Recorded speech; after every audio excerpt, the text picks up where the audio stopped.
May bukol ka ba sa likod na akala mo dati taba lang?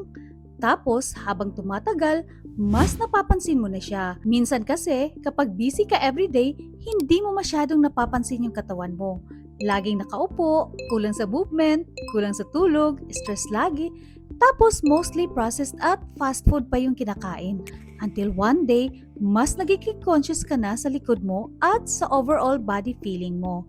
Yung tipong parang laging mabigat katawan mo, madaling mapagod at gusto mo na ring maging mas mindful sa lifestyle. That's why many people now slowly shift to more movement, more water, simpler meals, less processed foods at mas consistent na daily routine. Because sometimes, small daily habits matter more than extreme changes. Hindi ako doktor ha, I'm simply sharing based on my experience as a natural wellness consultant for more than 10 years, helping people become more mindful sa katawan at food choices nila.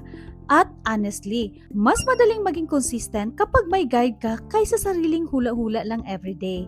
Kaya sa 3 months detox program, may guided meal support, simple detox friendly routine, supplements guidance, at daily food awareness support para mas realistic at manageable sundan long term.